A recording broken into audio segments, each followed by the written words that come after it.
আচ্ছা ভাই, এই যে আমার সাথে আছে ভাই, কাতারের কাজের কি অবস্থা বলেন আপনি? খুব খারাপ ভাই, খুব খারাপ। আপনি মানে আমাদের মতন লোক মানে খুব মানে কষ্টে ভরা জীবন করতেছি, বুঝছেন? আমাদের মতন লোক আশা ভরসা নিয়ে আসছিলাম, আশা ভরসা নিয়ে আইসাও কোনো কিছু করতে পারতেছি না। বাড়িতে আইন না খাওয়া লাগতেছে, বাড়িতে আইন না সবকিছু করা লাগতেছে।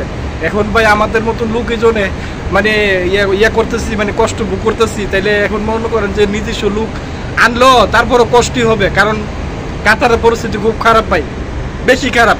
মানে আসলে আপনাদের মনে করেন যে মানে লাভ তো হবেই না, বরঞ্চ আপনাদের ফিরে আবার মানে চলে যেতে হবে। আচ্ছা সালম ভাই, নতুন যারা কাতারে আসতে চায় তাদের বিষয়ে কিছু বলেন। আমি আসসালামু আলাইকুম, আপনারা সবাই ভালো আছেন? আমিও ভালো আছি। আপনাদের উদ্দেশ্য কিছু কথা বলতে চাচ্ছি। আমি আজকে 5 মাস হয়েছে কাতার আসছি।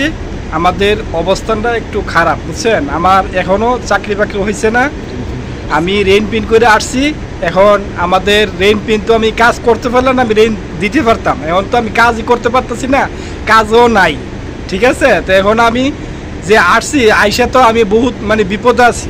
তো আমাদের অনুরোধ থাকবে যে আপনাদের যদি কোনো লোক আসতে চান কাতারে, দয়া করে কাতার যে অবস্থানে আছে আপনারা দয়া করে আসবেন না। যদিও আসেন তাহলে আপনাদের নির্দিষ্ট লোক যদি ভালো লোক থাকে ওই লোক দইরা তারপরে যদি ভালো আপনাদের হয় তাহলে আসবেন। এটা আপনাদের কাছে একটা অনুরোধ থাকলো। আর কাতারে সরাসরি কোম্পানির কোনো ভিসা হচ্ছে না বর্তমানে, সরাসরি কোম্পানি ডাইরেক্ট কোম্পানির কোনো ভিসা হচ্ছে না কাতারে। যা ভিসা হচ্ছে সবগুলোই ফ্রি ভিসা হচ্ছে। এগুলো দালালরা নিয়ে আইসা হয়তো দেখা গেছে 2 মাস 3 মাস বসায় রাখার পরে যদি কোনো কাজে দিতে পারলে দেয়, আর নাই তো রিটার্ন আবার দেশে চলে যাওয়া লাগে। তো সালম ভাই যেটা বলছে, কাতারের পরিস্থিতি আসলে খুবই খারাপ।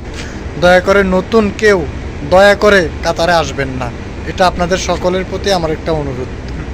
তারপরও যদি মনে করেন না আপনার আমাদের কথা বিশ্বাস হয় না, তাহলে আসেন, সমস্যা নাই। নিজের চোখে বাস্তব পরিস্থিতিটা দেখা যান, কারণ আমরা এখন কাতারে আছি। আমরা বাস্তব যে চিত্রটা কাতারের, বাস্তব যে চিত্রটা আমরা প্রতিদিনের চিত্রটা আমরা দেখতেছি, বাস্তব চিত্রটা কাতারের আমরা দেখতেছি। এই কারণে ভাই আপনাদেরকে আসার জন্য বারণ করছি। আর যদি আপনারা আমাদের কথা বিশ্বাস না হয় তাহলে আসেন, কোনো সমস্যা নাই। আইসা নিজের চোখে বাস্তব চিত্রটা দেখা যান, তখন বলবেন ভাই আপনি তো না করছিলেন, আপনার কথা শুনি নাই। আচ্ছা, আপনি যে কাতারে আসছেন আপনি কয় মাস হয়েছে বলেন? আমার এই তো অলরেডি 5 মাস হচ্ছে। 5 মাস হচ্ছে। 5 মাসে কয় টাকা ইনকাম করছেন? মানে সত্যি কইরা বলবেন। সত্যি করে বলতে গেলে আমি কাতারের টাকা কোনো মানে ইয়া করে না, আমি বাড়িতে টাকাই না, আমি খাইছি বাড়িতে টাকাই না, সব কিছু করছি, কিন্তু এখানে কোনো কাজ নাই।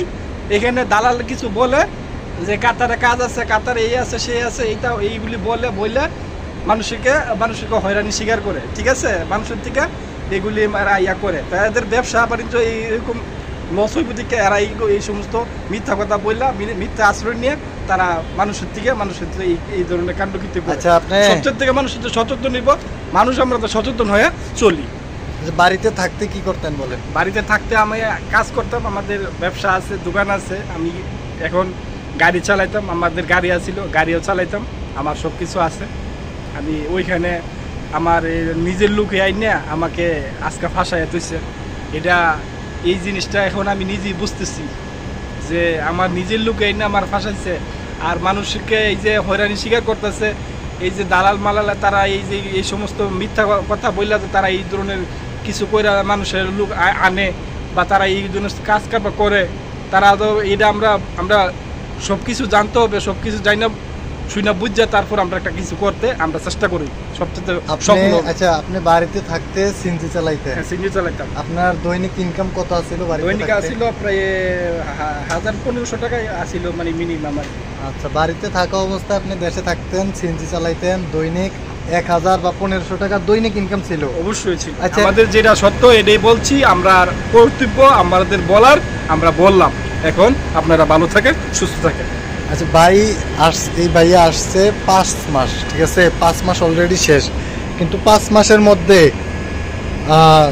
কোনো চাকরি বাকরি পাইছেন? কিছুই পাই না, কিছুই পাই না। আরও আমাদের এইখানে আসা অবস্থায় এখানে মানুষের বাটপার সিটার এগুলি আছে, এই বলে কাজ করে টাকা পায় না, এই বলে টাকা কাজ করে মানে মানে টাকা পাইতেছে না, কষ্ট আছে, অনেক লাঞ্ছিত হইতেছে, এরকম বহুতই আছে। ঠিক আছে, এই কারণে আমাদেরও বসা আছি অবস্থা, আমরা কাজ করতেছি না, দেখে শুনি না, তারপরও বুঝতেছি কোনো কিছু করতে পারতেছি না। আমরা বাড়িতে টাকা বসাই না, জীবনযাপন করতেছি। 5 মাসের মধ্যে কোনো চাকরি বাকরি পাইছেন? হয়নি, হয়নি, কোনো চাকরি বাকরি হয়নি। নিজের আপন লোক দিয়ে আসছেন? নিজের আমার আপন লোক আমার ছোট ভাই আনছে আর কি, আমার ছোট ভাই আনছে, আমার ছোট ভাই আইনা আজকে আমি এই পরিস্থিতির শিকার হয়েছি। তো এখন কাতারে থাকবেন না বাড়িতে চলে যাবেন? না, আমি চলে যাবো বাড়িতে, চিন্তা ভাবনা মানে মোটামুটি একটা মানে চিন্তা ভাবনা করতেছি আর কি, বাড়িতে চলে যাবো। বাড়িতে চলে গেলে এতগুলো টাকা দিয়ে যে আসলেন, তো এগুলোর কি হবে, কিভাবে? কিছু করার নাই, কিছু করার নাই, এটা আমাদের মানে এখন বুঝতেছি আর কি, আইসা এখন বুঝতেছি, এখন বুঝা তো টাকা পয়সা তো ফিরে পাবো না। এখন আমার নিজের লোক ধরে আইসা, তারপর আমাদের কোনো টাকা পয়সা কেউ দিব না, আর দালাল ধরে তো আর আসি না, আমার নিজের আপন ভাই ধরে আসছি, আইসাও আমারে আজকে এই মানে হয়রানির শিকার হচ্ছি, বুঝছেন? এতটুকুই কথা। এখন আপনি যে কাতারে আসছেন, সবগুলো টাকাই কি ঋণ না আপনার ক্যাশ টাকা? আমার সব ঋণের উপর আছে, আর সামান্য কিছু টাকা আছিল নিজের, সত্য কথাই আর কি। গাইস, উনি দেশে থাকতে সিএনজি চালাইতো, তো ওনার সিএনজি বিক্রি কইরা তারপরে আরো কিছু টাকা ঋণ ফিন কইরা তারপরে কাতারে আসছে। আইসা সেরা 5 মাস ওনার কোনো কাজ নাই, 5 মাস ওনার আপন লোক দিয়ে আসছে, 5 মাস ওনার কোনো কাজ নাই, এবং কি 5 মাস ওই বাড়ি থেকে মানে টাকা পয়সা আইনা থাকতেছে, খাইতেছে। এখন ওনার সিদ্ধান্ত, ভাই আপনি কি থাকবেন না চলে যাবেন? আমি ভাই দেশে চলে যাওয়ার চিন্তা ভাবনাই হইতেছে আর কি। এখন আমি বাড়ির তাই না কত খামো, আর বাড়ির তাই না কত এইভাবে থাকবো, এইভাবে আমি একজন লোক, আমি যদি বাড়ির তাই না খাই, আমাদের কষ্টের জীবনটাই যদি বাড়ির তাই না খাওয়া লাগে, তো বিদেশ কি করতে থাকবো? থাকার মতো কোনো প্রশ্নই আসে। একটা লোক 5 মাস ধইরা বৈশা রইছে, এবং কি বাড়ির থেকে টাকা পয়সা আইনা রুম ভাড়া দিতেছে, খাবার খাইতেছে।